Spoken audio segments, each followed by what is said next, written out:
Il était une fois un policier nommé Diego Alvarez. Il était très courageux et aimait beaucoup aider les gens. Diego avait un partenaire nommé Joseph Miller, et ensemble, ils faisaient un excellent travail pour maintenir la sécurité de la ville. Un matin, Diego et Joseph. Il était une fois un policier nommé Diego Alvarez. Il était très courageux et aimait aider les gens. Diego avait un partenaire appelé Joseph Miller, et ensemble, ils faisaient un excellent travail pour maintenir la sécurité de la ville. Un matin, Diego et Joseph prenaient un café et mangeaient une collation à la boulangerie locale. Le soleil brillait et la ville était calme, presque trop calme, pensait Diego. Juste au moment où le serveur apportait leur café frais, la radio de la police émit un bruit fort et urgent. Diego attrapa rapidement la radio et entendit une voix nerveuse dire « Attention, attention. Il y a un hold-up en cours dans un magasin du centre-ville. » Une alarme a été déclenchée. Diego et Joseph se regardèrent. « On dirait qu'on a encore une fausse alerte entre les mains, » plaisanta Joseph, mais Diego avait un mauvais pressentiment. Il savait qu'ils ne pouvaient pas perdre de temps. Ils laissèrent leur tasse de café et se précipitèrent vers la voiture de police. Avec la sirène hurlante et les gyrophares clignotants, ils se dirigèrent vers le magasin. Diego conduisait rapidement mais prudemment, traversant habilement les feux rouges avec concentration et adresse. À mesure qu'ils approchaient du lieu, une nouvelle mise à jour arriva par la radio. La situation était plus sérieuse que prévu. Parallèlepipédo 22 Loja e Pessoa FM de UMOMEM de Capuz. Un gang armé a envahi le magasin et retient des clients et des employés en otage, dit la voix à la radio. Le cœur de Diego s'accéléra. Ils étaient les policiers les plus proches du lieu et savaient que chaque seconde comptait pour sauver ces personnes. En moins de 5 minutes, ils se garèrent près du magasin et s'approchèrent avec prudence. Diego et Joseph échangèrent un regard rapide. Joseph demanda s'il devait attendre des renforts, mais Diego secoua la tête. « Nous devons agir maintenant, » dit-il avec fermeté. Lorsque Diego et Joseph arrivèrent sur les lieux du braquage, la scène était tendue et chargée d'adrénaline. Le soleil de fin d'après-midi jetait une lumière dorée sur la rue calme, contrastant avec la tension palpable émanant du magasin. Des gens effrayés se pressaient à l'extérieur, certains essayant de jeter timidement un coup d'œil par les fenêtres, tandis que d'autres regardaient fixement avec peur. Diego ajusta sa casquette et prit ses jumelles pour une meilleure vue. À travers les lentilles, il pouvait voir clairement l'intérieur du magasin. Un gang de 3 hommes armés, habillés de vêtements sombres et de masques, retenait tout le monde en otage à l'intérieur. Les voleurs, visiblement nerveux, criaient des ordres aux otages et aux employés, agitant leurs armes de manière menaçante pour maintenir le contrôle de la situation. Diego observait attentivement, analysant chaque mouvement, tandis que Joseph à ses côtés commençait à élaborer un plan. L'expression de peur sur les visages des otages était déchirante. Certains se tenaient debout, les mains en l'air, tandis que d'autres étaient assis par terre, visiblement secoués. Diego sentit un nœud se former dans son estomac. Il savait qu'il devait agir rapidement pour assurer la sécurité de tous ici. Échangeant des regards rapides avec Joseph, Diego vit la détermination dans les yeux de son partenaire. Ils partageaient des années d'expérience et de confiance mutuelle. Ils discutèrent à voix basse, planifiant méticuleusement chaque étape. La stratégie était claire, entrer dans le magasin de manière rapide et coordonnée, neutraliser les criminels et assurer la libération des otages sans recourir à plus de violence. Diego se souvint des entraînements intensifs qu'il avait suivis au fil des ans, mais il savait que rien ne pouvait le préparer complètement à la réalité de voir des vies humaines en danger devant lui. Son cœur battait fort dans sa poitrine alors qu'il respirait profondément, se concentrant sur ce qui devait être fait. Lui et Joseph étaient prêts à agir, déterminés à faire ce qui était nécessaire pour ramener la paix dans cette scène chaotique. Diego Alvarez et son partenaire Joseph Miller étaient dans leur véhicule de police, se dirigeant rapidement vers le magasin où un gang armé retenait des otages. À mesure qu'ils approchaient du lieu, Diego entendait par la radio des mises à jour préoccupantes sur la situation à l'intérieur du magasin. Le gang devenait de plus en plus agité, et il y avait des rapports indiquant que les criminels commençaient à se montrer plus violents envers les otages. Joseph, au volant, restait calme, mais son expression déterminée montrait qu'il était aussi concentré que Diego pour résoudre la situation de la meilleure façon possible.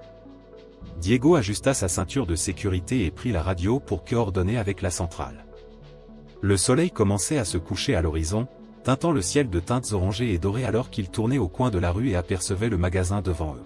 « Diego, nous sommes à moins de 2 minutes du lieu », murmura Joseph, les yeux fixés sur la route. Nous devrons entrer avec fermeté, mais sans mettre qui que ce soit d'autre en danger. Diego acquiesça, se concentrant sur la tâche qui les attendait. Il savait que leurs actions pouvaient déterminer le sort des otages et même des criminels eux-mêmes. Alors qu'ils approchaient, une tension électrique semblait planer sur eux, alimentée par l'urgence de la situation. Diego dégaina son arme, Joseph suivant de près, prêts tous les deux à affronter la réalité de ce qu'ils trouveraient à l'intérieur de ce magasin. Ils savaient que le moment d'agir était venu, avant que la situation ne se détériore davantage. Diego Alvarez et Joseph Miller, l'adrénaline pulsant dans leurs veines, pénétrèrent dans le magasin avec détermination. L'intérieur était tendu, rempli du souffle haletant des otages et des murmures anxieux des criminels. Diego pointa son arme fermement, tandis que Joseph, à ses côtés, observait chaque mouvement des criminels. Tout le monde, les mains sur la tête, maintenant, ordonna Diego d'une voix autoritaire, sa voix résonnant à travers le magasin. Ses yeux parcouraient rapidement la pièce, évaluant la disposition des otages et la position des criminels. Joseph restait près de lui, prêt à agir en soutien à tout moment. Les otages, soulagés de l'arrivée de la police, obéirent immédiatement aux ordres. Ils levèrent les mains, tremblants, visiblement effrayés par la tension de la situation. Pendant ce temps, les criminels, encore surpris par la réponse rapide de la police, se regardaient avec hésitation avant de finalement baisser leurs armes et lever les mains. Diego conserva sa posture ferme, conscient que le moindre faux mouvement pourrait déclencher une réaction dangereuse des criminels. Joseph, avec un regard expérimenté, établit un contact visuel avec Diego, lui indiquant silencieusement que les otages semblent relativement indemnes. Cela procure à Diego un léger soulagement momentané tandis qu'il maintient son attention sur la mission de garantir la sécurité de tous présents. La tension dans le magasin est palpable, mais la présence imposante de Diego et Joseph apporte un semblant d'ordre et d'espoir aux otages, qui regardent désormais les policiers avec gratitude. Diego sait que son action rapide et décisive a potentiellement sauvé des vies en cet après-midi tendu. Pendant que Joseph gère la situation avec les otages, Diego Alvarez repère un des criminels tentant désespérément de s'échapper par l'arrière du magasin. Le criminel, agile et jeune, porte une veste à capuche pour dissimuler son visage tandis qu'il court à travers l'étroit couloir, cherchant une sortie rapide. Diego ne fait pas une seule hésitation. Ses instincts policiers aiguisés le poussent à poursuivre le fuyard sans réfléchir. Il accélère le pas, ignorant les obstacles sur son chemin, déterminé à capturer le criminel avant qu'il ne puisse disparaître dans les rues animées au-delà du magasin. Le criminel, réalisant qu'il est poursuivi, redouble d'efforts pour s'échapper. Il saute par-dessus des caisses et contourne des piles de marchandises, cherchant désespérément une issue. Diego, avec son expérience et son agilité, se rapproche presque à chaque pas du fuyard. Son esprit est concentré sur la capture, bloquant toute distraction ou pensée sur ce qui pourrait arriver ensuite. Pendant ce temps, Joseph maintient le calme avec les otages, assurant que tous restent en sécurité et coopératifs. La situation dans le magasin commence lentement à se stabiliser grâce à l'action rapide de la police. Diego parvient enfin à rattraper le criminel près d'une fenêtre à l'arrière. Parallèlepipédo 33 commessa au Jovem. Le jeune, désespéré de s'échapper, fit une tentative maladroite pour se glisser par la fenêtre, mais son manque d'adresse ne fit que faciliter sa capture. Avec des gestes rapides et précis, Diego attrapa le bras du criminel et le ramena dans le magasin principal, où Joseph s'approchait maintenant avec un sourire satisfait en voyant son collègue attraper le fugitif. La capture du criminel fut un moment crucial dans l'opération, mettant en avant l'habileté et la détermination d'Alvarez et de Miller à faire face à une situation aussi dangereuse et imprévisible. Le jeune criminel, agile et désespéré, dissimulait son visage sous une capuche alors qu'il tentait de s'échapper par la fenêtre des fonds. Ses mouvements étaient rapides et frénétiques, mais sa tentative de fuite fut stoppée par l'intervention rapide d'Alvarez. Avec des années d'expérience policière qui avaient aiguisé ses réflexes, Alvarez rattrapa le jeune avant qu'il ne puisse s'échapper complètement. D'un geste agile, il attrapa fermement le bras du criminel et l'arrêta avec détermination. Malgré les tentatives désespérées du jeune de se libérer et ses contorsions frénétiques, Alvarez garda le contrôle avec calme et précision, évitant toute possibilité de fuite. Pendant ce temps, son partenaire Joseph Miller s'occupait des otages et assurait la sécurité des environs.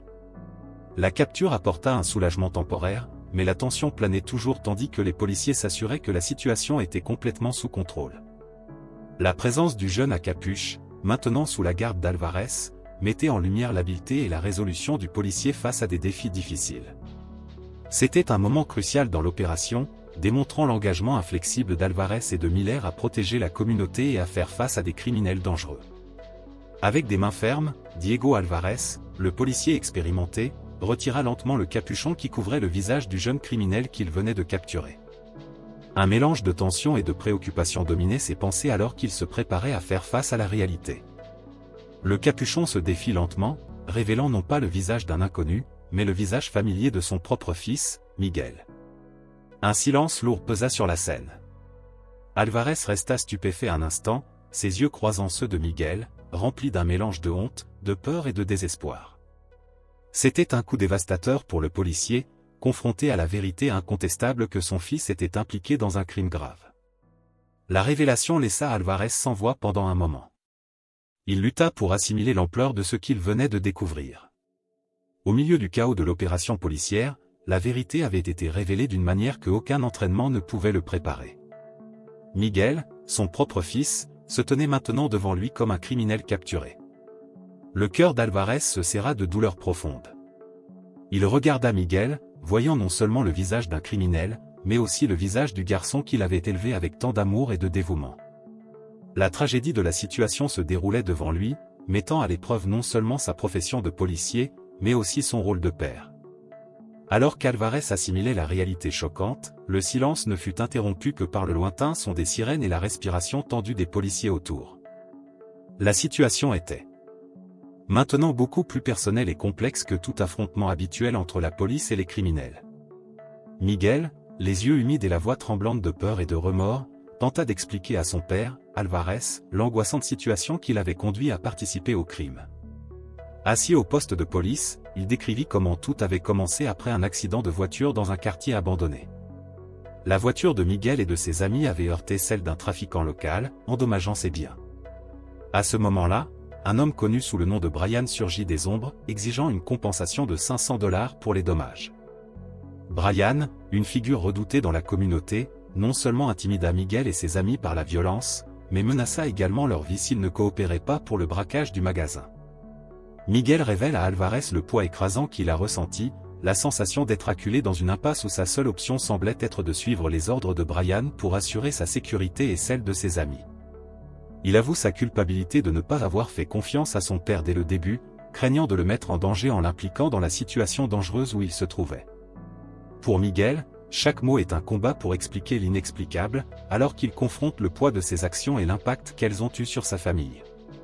Joseph Cancelao reforço policial comme UM Gesto decidido, lançando UM olar serio e confiante para Alvarez.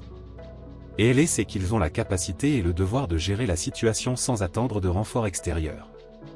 Pendant ce temps, Alvarez ressent un poids supplémentaire sur ses épaules, réalisant que le temps est essentiel pour comprendre la complexité de la situation impliquant son propre fils. Le silence tendu entre eux est interrompu uniquement par le lointain son des sirènes d'autres véhicules de police qui s'approchent, leur rappelant l'urgence du moment. Alvarez conduit son fils, Miguel, jusqu'au véhicule de police avec une détermination mêlée de tristesse gravée sur son visage. Chaque pas semble résonner avec le poids d'une décision qui dépasse ses fonctions de policier, touchant au cœur de sa paternité.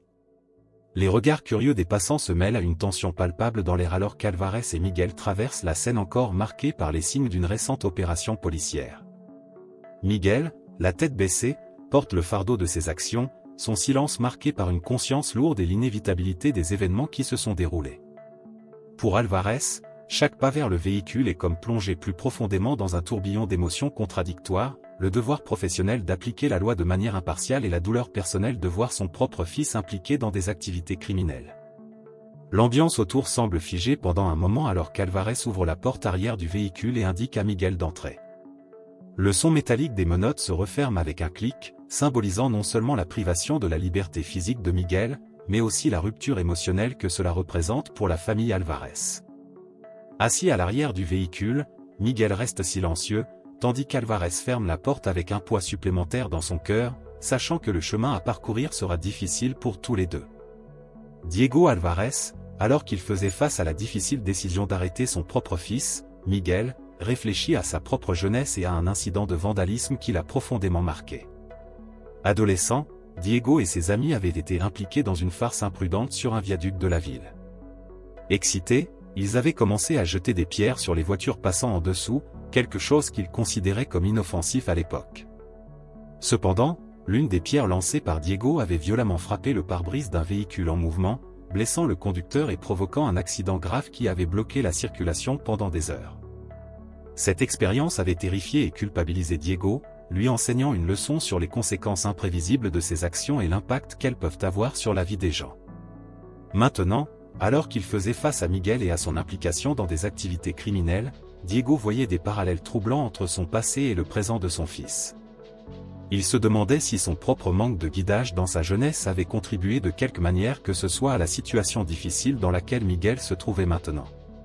Ces pensées le tourmentaient alors qu'il essayait d'équilibrer son rôle de père et de policier, faisant face à un choix difficile qui pourrait façonner l'avenir de son fils et leur relation familiale. Alvarez et sa femme, Lucia, ont toujours été un ancrage d'amour et de soutien pour Miguel depuis qu'ils l'ont adopté alors qu'il était encore enfant. Ils ont toujours fait de leur mieux pour lui offrir non seulement le confort matériel, mais aussi une base morale solide, en lui enseignant les valeurs d'honnêteté et d'intégrité. Le crime commis par Miguel, impliqué sous la contrainte dans un vol, est vu par Alvarez comme une trahison douloureuse non seulement envers la loi, mais aussi envers les principes fondamentaux qu'ils ont essayé d'inculquer en lui depuis son jeune âge. La désolation de Lucia en apprenant l'arrestation de son fils est profonde, ébranlant non seulement sa confiance, mais aussi son cœur de mère qui a toujours cru en la bonté intrinsèque de Miguel. Pour Alvarez, enquêter sur les circonstances qui ont amené Miguel à participer au crime est un voyage angoissant et douloureux, confrontant non seulement les choix de son fils, mais aussi son propre passé tumultueux. En découvrant des indices pointant vers Brian et sa connexion avec le monde souterrain de la drogue, Alvarez se retrouve confronté à un côté sombre de la vie de son fils qu'il ignorait. L'arrestation de Brian et la récupération de drogue et d'armes ne font qu'approfondir la complexité du dilemme auquel est confronté Alvarez et l'ironie tragique du fait que Miguel ait été entraîné dans ce monde sombre. Au tribunal, lorsqu'Alvarez témoigne en défense de Miguel, il cherche non seulement la justice, mais aussi une chance de rédemption pour son fils. Le juge reconnaît la pression et la contrainte subies par Miguel, ce qui aboutit à un verdict d'innocence qui soulage un poids énorme des épaules d'Alvarez. L'étreinte émue entre le père et le fils à la fin n'efface pas les cicatrices émotionnelles et morales laissées par l'incident, mais offre un renouveau d'espoir pour un nouveau départ et une réconciliation familiale. Alvarez fouille la chambre de Miguel à la recherche d'indices pouvant éclairer son implication dans le vol. Parmi les affaires en désordre de son fils, Alvarez trouve un papier froissé et énigmatique. Dessus, est écrit de manière rapide et nerveuse, « Brian, 500 $. La découverte du nom « Brian » et la mention d'une somme importante d'argent laissent Alvarez perplexe et inquiet. Il sait que Brian est un nom associé à des problèmes dans la communauté, en particulier liés au trafic de drogue.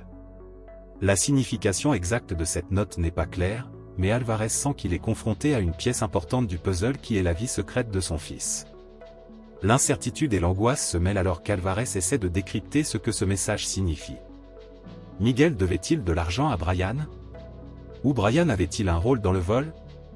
Ces questions hantent Alvarez alors qu'il tente de relier les points et de comprendre comment son fils a pu s'impliquer dans quelque chose d'aussi sérieux. Plus que jamais, l'enquête personnelle d'Alvarez devient une quête de réponse non seulement pour la justice, mais aussi pour comprendre le sombre chemin qui a conduit Miguel dans la mauvaise direction. Il décide d'approfondir son enquête et cherche Kevin, un ami proche de Miguel qui visitait régulièrement la maison de la famille Alvarez. Kevin, initialement réticent, avoue finalement à Alvarez que Miguel était effectivement en difficulté financière. Selon Kevin, Miguel devait une somme considérable d'argent à Brian, un trafiquant de drogue connu dans la région. Les révélations de Kevin jettent une nouvelle lumière sur la situation de Miguel.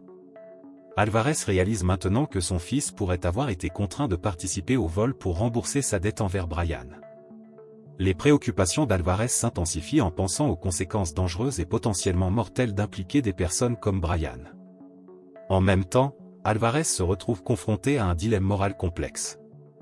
Il sait qu'en tant que policier, il doit respecter la loi et veiller à ce que tous les impliqués dans le vol soient tenus responsables. Cependant, sa compassion paternelle le pousse à vouloir comprendre mieux les circonstances qui ont conduit Miguel à prendre de telles décisions désespérées. La découverte de Brian comme figure centrale dans le drame de Miguel élargit non seulement le champ de l'enquête, mais pose également de nouvelles questions sur qui d'autres pourraient être impliqués et dans quelle mesure Miguel était manipulé ou contraint. Cette révélation souligne la complexité de l'affaire et accroît l'urgence pour Alvarez de résoudre le mystère entourant son propre fils. Alvarez et Joseph, déterminés à démêler complètement l'affaire impliquant leur fils Miguel, concentrent leurs efforts pour localiser Brian, le trafiquant de drogue mentionné par Kevin. Sur la base des informations obtenues au cours de l'enquête, ils suivent une piste qui les conduit à une cache connue de Brian. Arrivés sur place, une maison abandonnée en périphérie de la ville, Alvarez et Joseph agissent avec prudence. Ils pénètrent dans la propriété, armés et prêts à faire face à toute résistance. À l'intérieur de la maison, ils trouvent Brian avec d'autres associés, tous surpris par l'arrivée soudaine de la police. Lors de la fouille minutieuse, Alvarez et Joseph découvrent des drogues emballées pour la distribution illégale et une arme chargée cachée dans un compartiment secret. Cette découverte confirme les soupçons d'Alvarez sur l'implication de Brian dans des activités criminelles graves, tout en renforçant le lien dangereux entre Brian et Miguel. L'arrestation de Brian représente non seulement une avancée significative dans l'enquête, mais offre également une certaine tranquillité à Alvarez, sachant qu'un élément clé dans la tourmente de la vie de Miguel a été neutralisé. Cependant, l'arrestation de Brian soulève également de nouvelles questions sur la manière exacte dont il était connecté aux événements qui ont conduit Miguel au vol, et si d'autres individus sont impliqués dans le schéma criminel. Alors qu'Alvarez réfléchit aux prochaines étapes de l'enquête, il est conscient que l'impact émotionnel de l'arrestation de Brian ne s'arrête pas là. La révélation des drogues et des armes ne fait qu'intensifier sa détermination à découvrir la vérité derrière les circonstances qui ont poussé son fils à commettre un crime aussi grave. Au tribunal, Alvarez fait face à l'un des moments les plus angoissants de sa vie alors qu'il témoigne en faveur de son fils, Miguel. Revêtu de son uniforme de policier avec sérieux et détermination, Alvarez se présente comme un père qui, malgré tout, croit en la bonté et en la rédemption de son fils. Devant le juge et le jury, Alvarez décrit avec sincérité le caractère de Miguel, soulignant son éducation aimante et les défis personnels qu'il a dû affronter. Il partage comment Miguel a toujours été soutenu par lui et Lucia, sa femme, dans un foyer rempli d'amour et de principes moraux solides. Alvarez aborde également les pressions extérieures que Miguel a subies, notamment sa dette envers Brian et la coercition qu'il a subie pour participer au vol. Tout au long de son témoignage, Alvarez ne cherche pas à excuser les actions de Miguel, mais plutôt à comprendre profondément les circonstances qui l'ont amené devant le tribunal. Il reconnaît les choix difficiles auxquels Miguel a été confronté et la complexité de sa situation. Pendant qu'Alvarez parle, sa fierté et sa douleur se mêlent, révélant non seulement son rôle de policier mais aussi de père. Il exprime son espoir que Miguel puisse apprendre de ses erreurs et suivre un chemin meilleur à l'avenir. Le témoignage d'Alvarez vise non seulement à influencer la décision du tribunal, mais aussi à exprimer son amour inébranlable pour son fils et sa détermination à lui offrir une seconde chance dans la vie. Après une délibération minutieuse, le juge reconnaît l'influence de la coercition subie par Miguel et décide qu'il est innocent des accusations liées au vol. La décision apporte un mélange de soulagement et d'émotion intense à Alvarez, qui regarde avec le cœur battant son fils entendre le verdict. Miguel, visiblement ému et reconnaissant pour la décision, se précipite dans les bras ouverts de son père. L'étreinte entre le père et le fils est chargée d'un poids émotionnel profond, symbolisant non seulement la fin d'un cauchemar juridique, mais aussi un moment de pardon et de renouveau entre les deux. Pour Alvarez, cette étreinte est un symbole d'espoir renouvelé et une opportunité de reconstruire sa relation avec Miguel. Il sait que le chemin à parcourir ne sera pas facile, mais il est déterminé à soutenir son fils et à l'aider à surmonter les défis qui l'ont mené jusqu'ici. Alors que les regards d'Alvarez et de Miguel se croisent, il y a une compréhension mutuelle que l'amour familial, malgré les épreuves, est une force puissante qui peut les aider à affronter toute adversité à l'avenir. Si vous avez apprécié cette histoire émouvante et que vous souhaitez explorer davantage de récits réfléchis et inspirants, n'oubliez pas de liker cette chaîne et de vous abonner pour recevoir plus de contenus captivants comme celui-ci. Votre participation est essentielle pour que nous puissions continuer à partager des histoires qui touchent le cœur et nourrissent la réflexion. Merci de votre soutien.